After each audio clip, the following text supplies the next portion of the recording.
സ്നേഹപൂർവ്വം ക്ഷമ സീരിയലിൻ്റെ ലേറ്റസ്റ്റ് എപ്പിസോഡിൻ്റെ റിവ്യൂയിലേക്ക് എല്ലാവർക്കും സ്വാഗതം. അങ്ങനെ ദേവൻ പ്രിയങ്കയും കൂട്ടി പുറത്തേക്ക് ഇറങ്ങുവാണ് കേട്ടോ. എന്നിട്ട് എല്ലാവരോടും പറയണേ, ജയഭാരതിയമ്മേ, ഞാൻ എൻ്റെ മോൾ ഇവിടെ നിന്ന് കൊണ്ടുപോകുവാണ്. ഇവൾ കാരണം നിങ്ങൾക്ക് എല്ലാവർക്കും ഉണ്ടായ പ്രശ്നത്തിന് ഞാൻ മാപ്പ് ചോദിക്കുവാണ്. എന്നാൽ ശരി മോളെ രാധികെ, ഞങ്ങൾ ഇറങ്ങുവാണ്. അങ്ങനെ പറഞ്ഞ് പ്രിയങ്കയും കൂട്ടി തിരിച്ചു പോകാൻ തുടങ്ങുമായിരിക്കും കേട്ടോ. ഈ സമയത്തായിരിക്കും കേട്ടോ കയ്യിൽ എന്തോ ഒരു സാധനം മറച്ചു പിടിച്ചുകൊണ്ട് സുകുമാരിയമ്മ അങ്ങോട്ടേക്ക് എത്തുന്നത്. നിൽക്കട അവിടെ. എന്നിട്ട് സുകുമാരിയമ്മ നേരെ ചെല്ലുന്നത് ദേവൻ്റെ അരികിലേക്കാണ്. എന്നിട്ട് ദേവൻ അരികിൽ നിൽക്കുന്ന പ്രിയങ്കേനെ കയ്യിലിങ്ങനെ പിടിച്ച് വലിച്ച് തൻ്റെ അരികിലേക്ക് ചേർത്ത് നിർത്തുവാണ്. എന്നിട്ട് സുകുമാരിയമ്മ കയ്യിലൊളിപ്പിച്ച അരിവാളുണ്ടല്ലോ, അത് എല്ലാവർക്കും മുമ്പിലേക്കും എടുത്ത് വീശി കാണിക്കുവാണ്.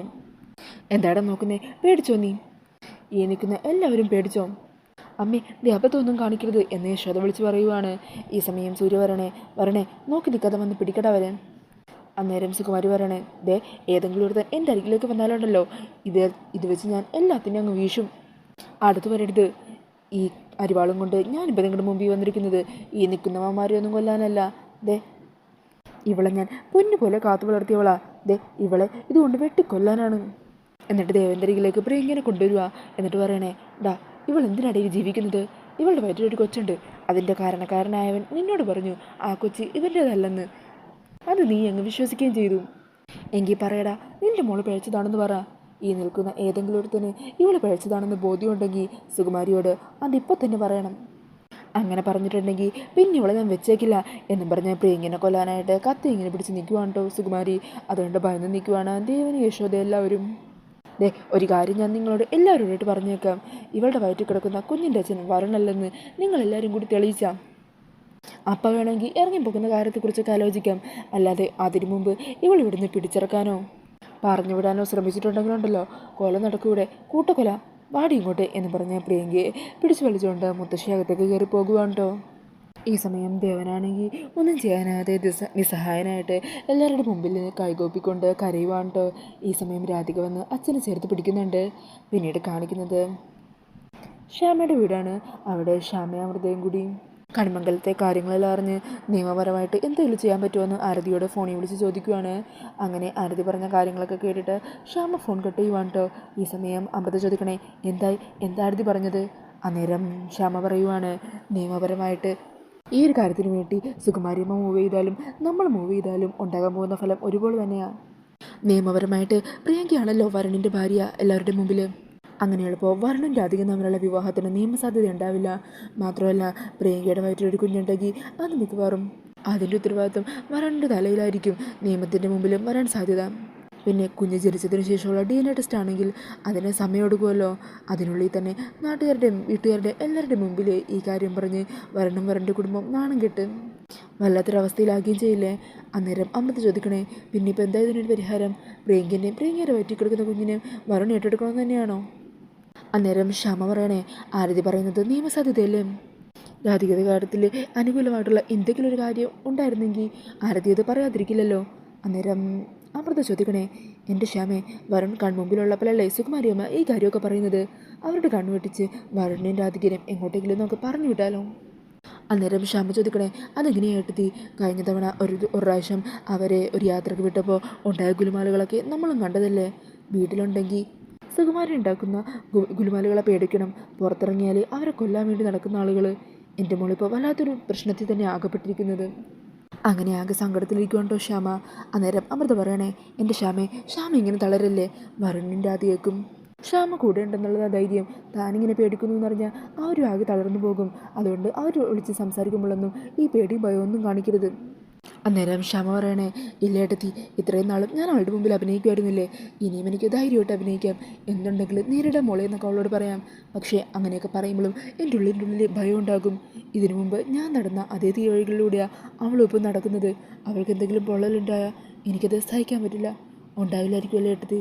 എല്ലാ പ്രശ്നങ്ങളും പെട്ടെന്ന് തന്നെ തീരുമായിരിക്കും. അങ്ങനെയൊക്കെ പറഞ്ഞ് ആകെ സങ്കടത്തിലിരിക്കുന്നുണ്ടോ ശ്യാമ. പിന്നീട് കാണിക്കുന്നത് ദേവന് യശോദേനെയാണ്. രാത്രിയിൽ ഏറെ വൈകി അവർ രണ്ടാളും വീട്ടിലേക്ക് തിരിച്ചെത്തുവാണ് കേട്ടോ. ദേവൻ എന്നിട്ട് യശോദയോട് പറയണേ, അന്തസ്സുള്ളവരാ കണിമംഗലം വീട്ടുകാർ, അതുകൊണ്ട് നമ്മുടെ മുഖത്തടിച്ചിറക്കി വിട്ടില്ല.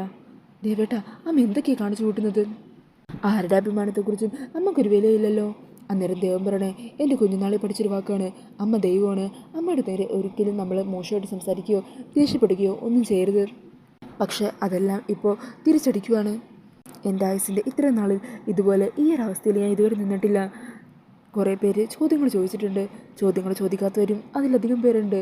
പക്ഷേ അവരുടെ ഉള്ളിലൊക്കെ ദൈവനാരായണനോട് ചോദിക്കാൻ 1000 ചോദ്യങ്ങളുണ്ട്. അന്നേരം യശോദ പറയണേ, അവർക്കൊക്കെ നമ്മുടെ അവസ്ഥ മനസ്സിലായല്ലോ. എന്തവസ്ഥ? രാധിക മോളെ അങ്ങോട്ട് പറഞ്ഞുവിടാൻ ഒരുങ്ങിയപ്പോൾ മനസ്സിലാകെ ഒരു ഭയമായിരുന്നു. പിന്നെ രാധികാമരനും കൂടി ഒന്നിച്ച് ജീവിക്കാൻ തുടങ്ങിയപ്പോൾ മനസ്സിനുള്ളിലൊരു സന്തോഷം വന്ന്. ആ പ്രകാശമല്ലേ ഇപ്പോൾ അസ്തമിച്ചത്.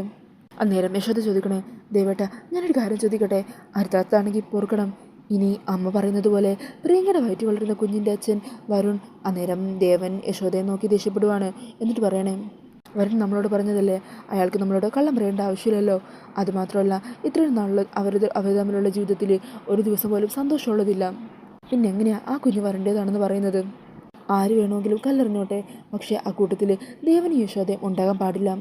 പലരും ദേവനാരായണ തിരുമേനിക്ക് 2 മക്കളെ തന്ന് ദൈവം അനുഗ്രഹിച്ചു എന്ന് പറഞ്ഞു. എന്നാൽ രണ്ടുപേരുടെയും ജീവിതം കണ്ടില്ലേ ഇപ്പോൾ? 2 മക്കളുടെ ജീവിതം നശിക്കാറായി കിടക്കുവാണ്. 2 മക്കളും നശിക്കട്ടെ എന്ന് പറഞ്ഞാണ് ദേവനാരായണന് ദൈവം തന്നെയെന്ന് ബാക്കിയുള്ളവർക്ക് അറിയില്ലല്ലോ. ചാവാൻ പോലും പറ്റാത്ത മാനസികാവസ്ഥയിലാണല്ലോ ഇപ്പോൾ. അന്നേരം യശോദ പറഞ്ഞേ, ദേവേട്ട ഇപ്പോൾ കൂടുതലൊന്നും ആലോചിക്കേണ്ട, ദേവേട്ട സമാധാനമായിട്ടിരിക്കുക, ഞാൻ പോയി ചായ എടുക്കാം. അങ്ങനെ പറഞ്ഞ യശോദ അവിടെ നിന്നും പോകുവാണ്.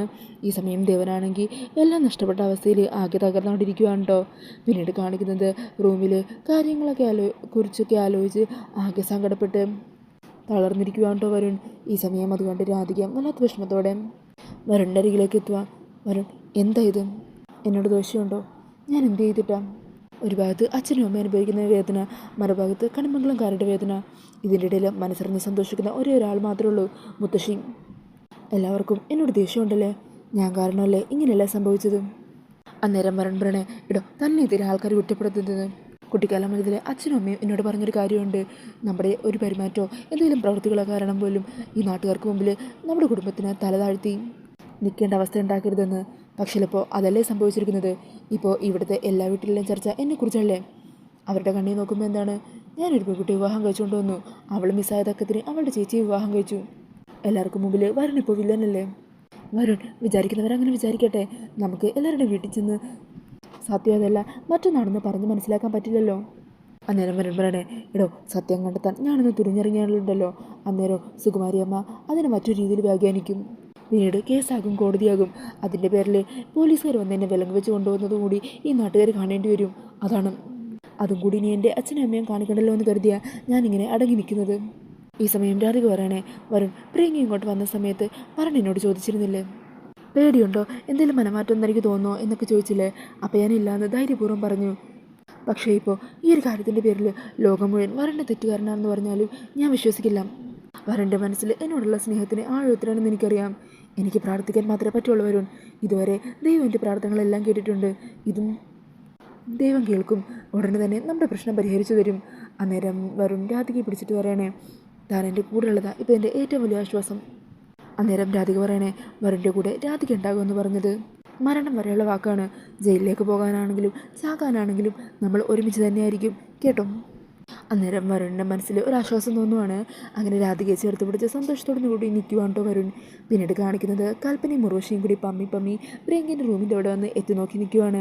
അന്നേരം കൽപ്പന പറയണേ, ചെറിയമ്മേ അവൾ ഒറ്റയ്ക്ക് ഉള്ളത്, സുകുമാരിയമ്മയില്ല, വേഗം വാ. ഈ സമയം പ്രിയങ്ക അവിടെ കിടന്നുറങ്ങുമായിരിക്കും. അന്നേരം കൽപ്പന പ്രിയങ്കയെ പതിയെ ഒന്ന് വിളിക്കുക, പ്രിയങ്കെ എഴുന്നേക്ക്. എന്നിട്ട് കൽപ്പന ചോദിക്കണേ, മോളെ പ്രിയങ്കെ, ചേച്ചിയോട് മോളൊരു കാര്യം പറയൂ. മോള് കുറേ നാടുകളികളുടെ പോയിരുന്നല്ലോ, ആ നാടുകളിൽ ആരെങ്കിലും മോൾ ഉപദ്രവിക്കുകയല്ലോ ചെയ്തോ? എൻ്റെ കൽപ്പനെ, നീ അവൾക്ക് മനസ്സിലാകുന്ന പോലെ ചോദിക്കും.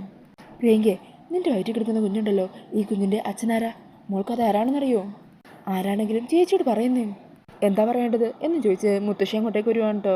അന്നേരം കൽപ്പനയും ഉർവശി അങ്ങ് പേടിച്ച് നിൽക്കുവാണ്. ഈ സമയം മുത്തശ്ശി പറയണേ, അല്ല എന്ത് കാര്യത്തിനാണെങ്കിലും എൻ്റെ കൂടെ ഉണ്ടായിക്കോളാം എന്ന് പറഞ്ഞിട്ട് ഇപ്പോൾ കണിമംഗലം കുടുംബത്തിന് വേണ്ടി ചാരപ്പണിക്ക് ഇറങ്ങിയിരിക്കുവാണോ? അയ്യോ മുത്തശ്ശി, അങ്ങനെയല്ല, ഇത് കണിമംഗലംകാർ ഞങ്ങൾ പറഞ്ഞു വിട്ട് ചോദിപ്പിച്ചതുമല്ല.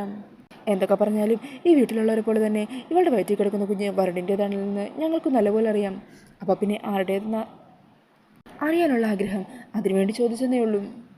അന്നേരം ഉർവശി പറയണേ, ഇതിപ്പോൾ വരൻ്റെ കുഞ്ഞല്ലെങ്കിലും ശരി, ഈ വീട്ടുകാർക്ക് എല്ലാവർക്കും മുമ്പിൽ വരൻ്റെ കുഞ്ഞാണെന്ന് ഞങ്ങളും പറയൂ, എങ്കിലും അറിയാൻ ഞങ്ങൾക്കും അവകാശമില്ലേ? അന്നേരം സുകുമാരി പറയണേ, ഇനി മേലാൽ ഈ ചോദ്യം ചോദിച്ച് ഞങ്ങളുടെ അരികിലേക്ക് വന്നു പോകരുത്, പൊക്കോണം രണ്ടാളും.